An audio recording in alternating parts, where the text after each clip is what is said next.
not scared of anything. Really, Katie? What about... Don't say it! What, the cats? No! Katie, it's okay to be scared of things. Come back.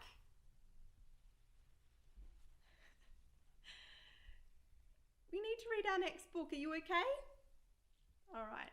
So the next book that we're reading today is called The Gruffalo, and it's by Julia Donaldson and Axel Scheffler.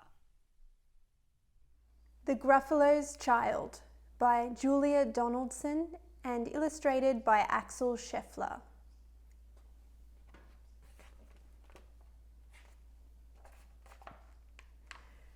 The Gruffalo said that no Gruffalo should ever set foot in the deep, dark wood. Why not? Why not?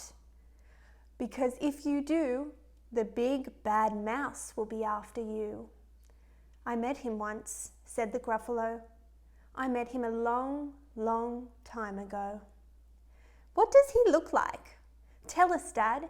Is he terribly big and terribly bad? I can't quite remember, the buffalo said. Then he thought for a minute and scratched his head. The big bad mouse is terribly strong, and his scaly tail is terribly long. His eyes are like pools of terrible fire, and his terrible whiskers are tougher than wire. One snowy night, when the Gruffalo snored, the Gruffalo's child was feeling bored. The Gruffalo's child was feeling brave, so she tiptoed out of the Gruffalo cave. The snow fell fast and the wind blew wild. Into the wood went the Gruffalo's child. Aha, oh, a trail in the snow. Whose is this trail and where does it go? A tail poked out of a log pile house. Could this be the tail of the big bad mouse?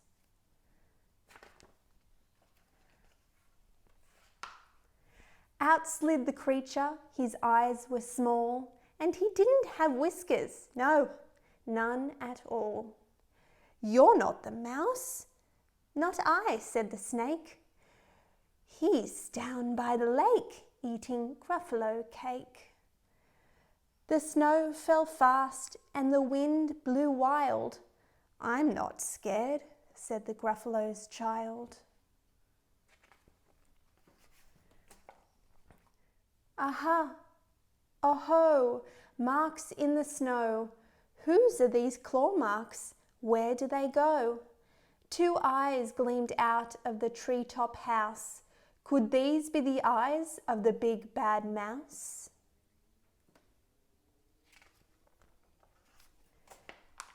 Down flew the creature, his tail was short, and he didn't have whiskers of any sort.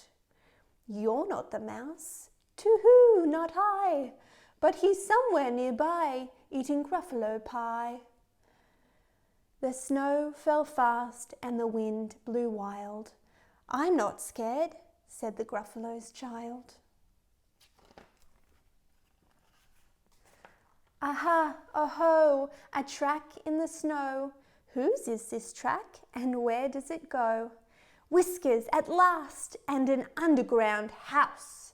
Could this be the home of the big bad mouse?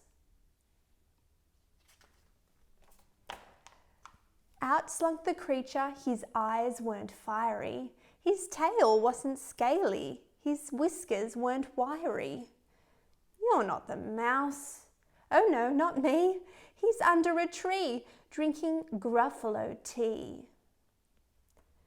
It's all a trick, said the Gruffalo's child, as she sat on a stump where the snow lay piled. I don't believe in the big bad mouse. But here comes a little one out of his house. Not big, not bad, but a mouse at least. You'll taste good as a midnight feast. Wait, said the mouse, before you eat, there's a friend of mine that you ought to meet. If you'll let me hop onto a hazel twig, I'll beckon my friend so bad and big. The Gruffalo's child unclenched her fist. The big bad mouse, so he does exist. The mouse hopped on to the hazel tree. He beckoned, then said, just wait and see. Out came the moon, it was bright and round. A terrible shadow fell onto the ground. Who is this creature so big, bad and strong? His tail and his whiskers are terribly long.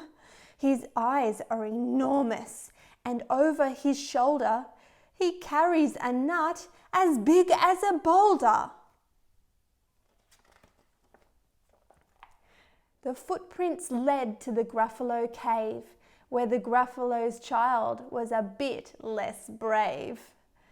The Gruffalo's child was a bit less bored.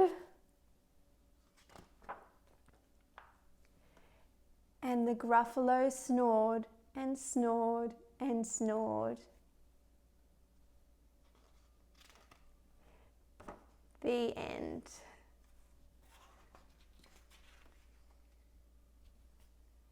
Katie, did you know that one mouse is called a mouse? Yeah. But if we're talking about more than one mouse, so if there's two, we call them mice. Really? Yes, so let's count the mice on the screen. 1, 2, 3. 3 mice. Very good, Katie. We are Edu-Katie. Thank you for watching. We will see you very soon. Bye.